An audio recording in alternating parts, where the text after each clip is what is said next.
sauveteurs accrochés à un radeau avant un sauvetage spectaculaire.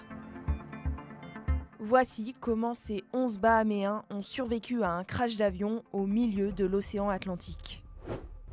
Ce mardi 12 mai, vers 11h du matin, les autorités américaines reçoivent un signal de détresse. Un petit avion à hélice est victime d'un amérissage forcé. Au large de la Floride, les 11 passagers n'ont aucun moyen de communiquer et patientent près de 5 heures dans l'eau, accrochés à un radeau.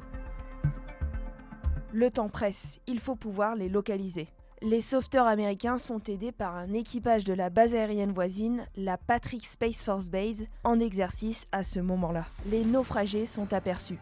S'ensuit un sauvetage rapide et efficace. Les 11 ressortissants du Bahamas s'en sortent sains et saufs. Je ne connais personne qui ait survécu à un amérissage forcé dans l'océan. Que toutes ces personnes aient survécu est tout à fait miraculeux. L'avion parti de Marsh Harbor aux Bahamas se dirigeait vers Freeport. Une enquête a été ouverte par les Bahamas pour déterminer les causes exactes de l'accident, qui serait dû à une panne moteur.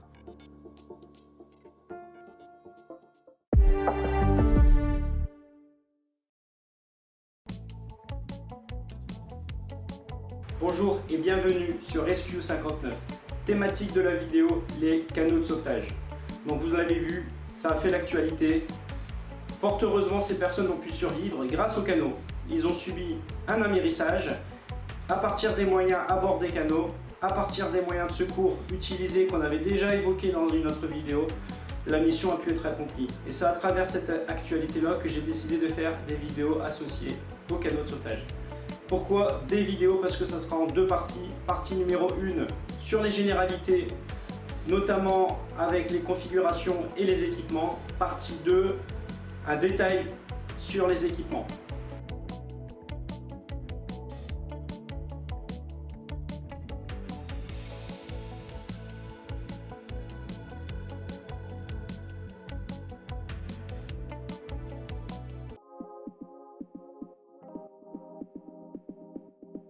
Je vous présente deux configurations associées au canot de sauvetage, un plus petit, un de plus grande envergure, le plus petit adapté aux petits avions, évidemment en fonction du nombre d'emports de passagers, on est à 2 à 4 personnes, évidemment avec les équipements associés.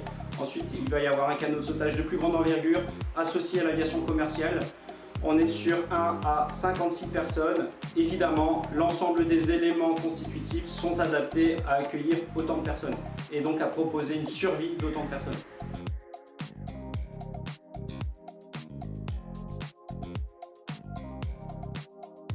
La survie à bord se fait à travers les éléments qui vous sont présentés. En numéro 1, vous allez avoir les drapeaux de signalisation. Il y a une possibilité de communication à travers des drapeaux. Chaque drapeau correspond à une lettre. Et en fait, vous pouvez apporter un élément ou expliquer une situation à travers ces drapeaux. Numéro 2, kit de pêche. Très basique, mais suffisant pour pouvoir vous nourrir via ce que propose l'océan. Numéro 3, tranchée insubmersible. Un élément tranchant qui va vous permettre de couper quoi que ce soit ou de vous séparer d'un élément, parce que parfois on est lié avec des sondes de retenue. En tout cas, il est insubmersible. Numéro 4, de l'eau potable. Évidemment, il ne faut surtout pas boire l'eau de mer. Donc on va vous proposer de l'eau potable. Numéro 6, une encre flottante. Alors là, en fait, ça va vous permettre d'éviter d'être embarqué vers le large ou d'être pris dans un courant. Parce qu'en fait, pour être localisé, la meilleure des solutions, c'est d'être le plus stationnaire possible. Évidemment, j'y mets des guillemets. En tout cas, d'éviter d'être pris et d'être éloigné de la zone principale qui est la zone d'amérissage ou la zone de crash. Numéro 7, vous avez aussi cette possibilité d'étendre un panache vert fluo. En fait, c'est de la poudre qui va se diluer dans l'eau de mer.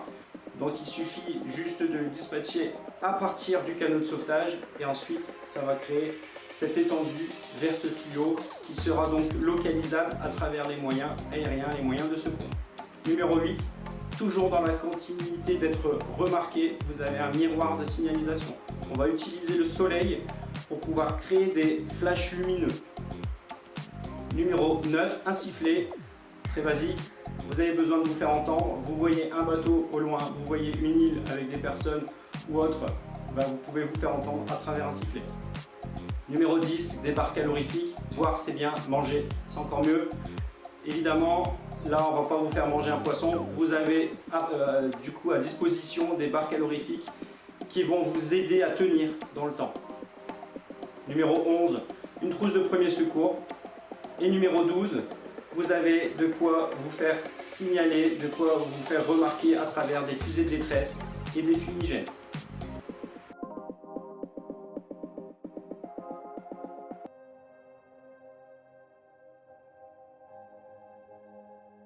Je me permets de l'évoquer dans cette vidéo, mais le film Invincible vous permet de visualiser l'ensemble des éléments de survie dans un canot de sauvetage. Alors c'est l'histoire de Louis Zamperini, un aviateur, donc c'est un équipage qui a péri en mer.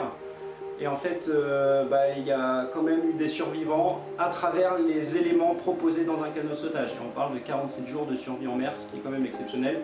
On est dans cette période de la Seconde Guerre mondiale. Je vous invite fortement à aller le voir, je pense qu'il est encore disponible sur Netflix.